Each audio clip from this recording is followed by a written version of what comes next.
ഏവർക്കും പുതിയൊരു വീഡിയോയിലേക്ക് സ്വാഗതം. ലെബനോണിൽ നിന്നും വളരെ സന്തോഷകരമായ ഒരു വാർത്തയാണ് ഈ ദിവസങ്ങളിൽ നമ്മൾ കേൾക്കുന്നത്. യുദ്ധക്കെടുതി അനുഭവിച്ച എല്ലാവർക്കും $14,000 വെച്ച് ഹിസ്ബുള്ള വിതരണം ചെയ്യുന്നു എന്നുള്ളതാണ് ആ സന്തോഷ വാർത്ത. എന്നാൽ ബെയ്റൂട്ടിലാണ് ഏറ്റവും കൂടുതൽ ജനങ്ങൾ കെടുതി അനുഭവിച്ചത്.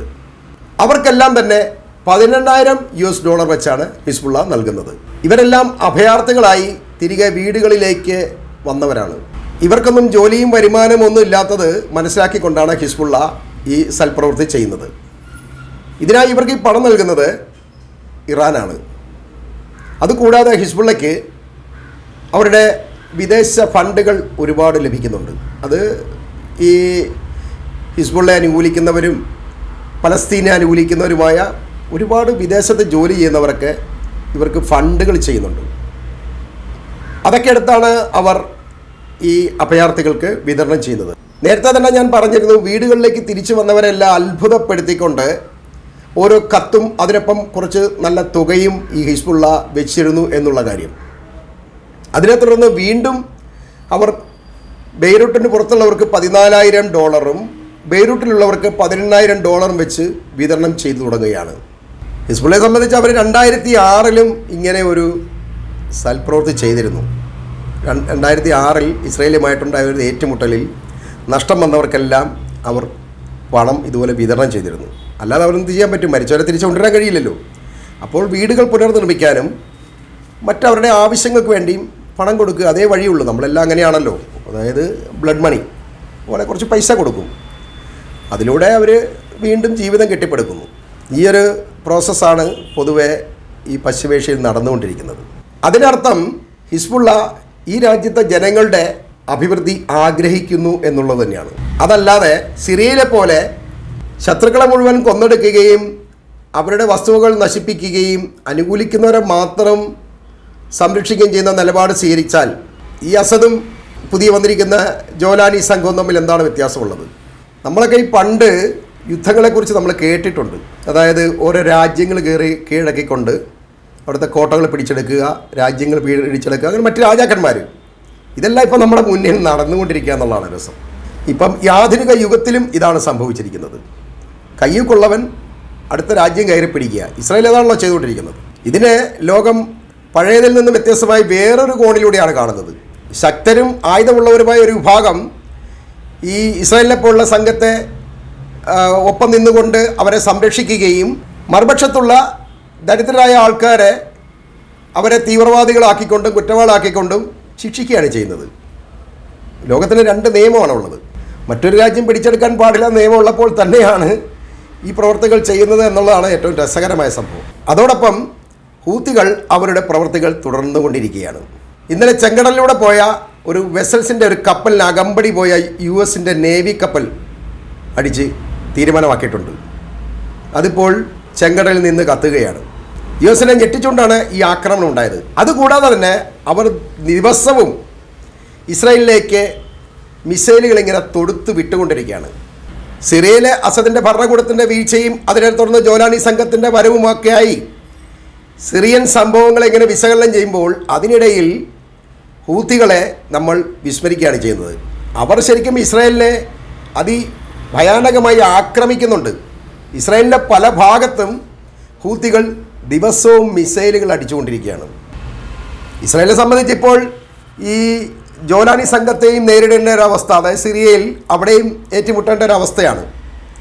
ഇതറിഞ്ഞുകൊണ്ട് തന്നെ ഹൂത്തികൾ അവരുടെ ആക്രമണം ശക്തമാക്കിയിരിക്കുകയാണ്. ഈ ഹൂത്തികളെ ഇതുവരെ ഇസ്രായേലിൽ തിരിച്ചടിക്കാൻ കഴിഞ്ഞിട്ടില്ല. അത് പാഴായ ഒരു പരിപാടിയാണെന്ന് അവർ ചിന്തിക്കുന്നുണ്ട്. അതുകൊണ്ടാണ് അവർ ആ സാഹസത്തിന് മുതിരാത്തത്. ഇല്ലെങ്കിൽ അവർക്ക് ഇസ്രായേലിന് നേരെ വേണമെങ്കിൽ യമനിലേക്ക് പോയി ചെങ്കടലിൽ കയറി അടിക്കാം. പക്ഷേ ചെങ്കടലിൽ കിടന്ന് അടിക്കുക എന്ന് പറയുന്നത് ചെറിയ കളിയല്ല. അത് ഇസ്രായേലിൻ്റെ തീരുമാനമാവും. ഈ പട്ടാളക്കാർ മുഴുവൻ വെള്ളം കുടിച്ച് മരിക്കേണ്ടി വരും, കടൽ വെള്ളം. അതുകൊണ്ട് തന്നെയാണ് അവരെ പണിക്ക് നിൽക്കാത്തത്. ഇല്ലെങ്കിൽ അവന്മാർ നേരത്തെ പോയി അടിച്ചേനെ. ഇപ്പോൾ ഇസ്രായേലും ലെബനോനുമായിട്ട് ഒരു യുദ്ധക്കരാർ ഇങ്ങനെ നിലനിൽക്കുന്നതുകൊണ്ട് ഹിസ്ബുള്ളയ്ക്ക് അവരെ ആക്രമിക്കാൻ തരമില്ല. എന്നാലും ഇടയ്ക്ക് അങ്ങോട്ടും ഇങ്ങോട്ടും രണ്ടുപേരും തമ്മിൽ ഏറ്റുമുട്ടുന്നുണ്ട്.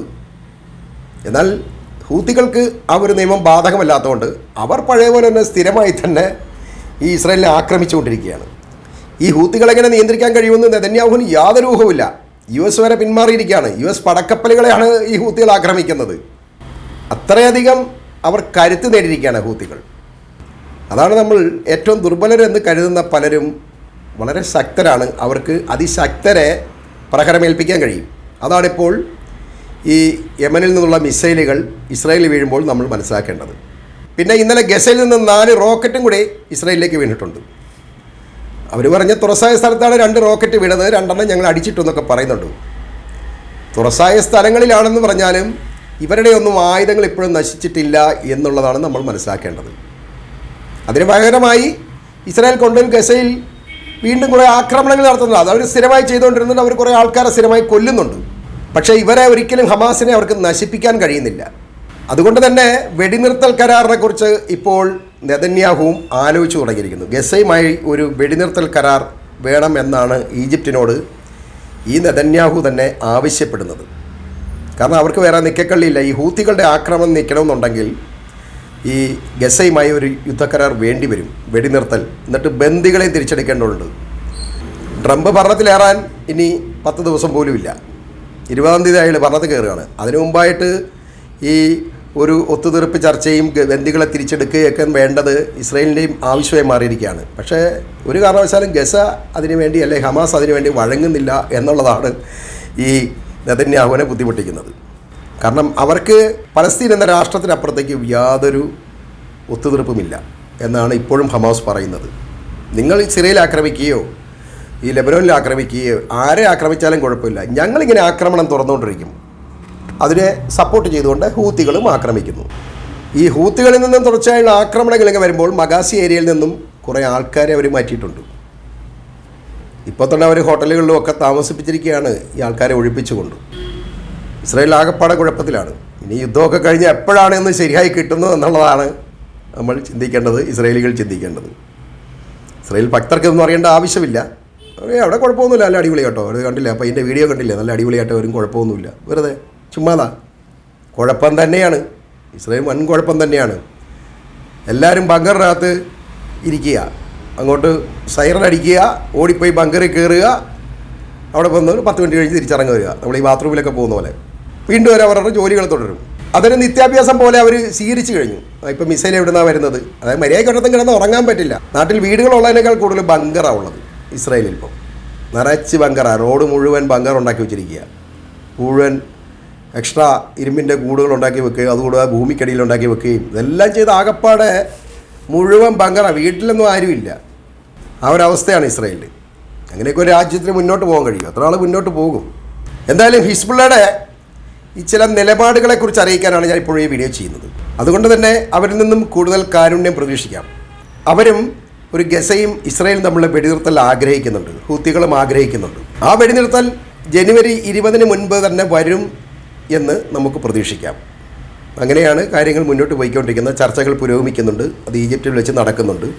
ഖത്തറോട് ഇടപെടാൻ ട്രംപ് ആവശ്യപ്പെട്ടിട്ടുണ്ട്. ചർച്ചകൾ പുരോഗമിക്കുന്നുണ്ട്. അത് ക്രമേണ വെടിനിർത്തലിലേക്ക് അല്ലെങ്കിൽ യുദ്ധം ഒഴിവാകുന്നതിലേക്ക് നീങ്ങും എന്ന് പ്രത്യാശ പ്രകടിപ്പിക്കാം. ഞാൻ ഈ വീഡിയോ ഇവിടെ അവസാനിപ്പിക്കുകയാണ്.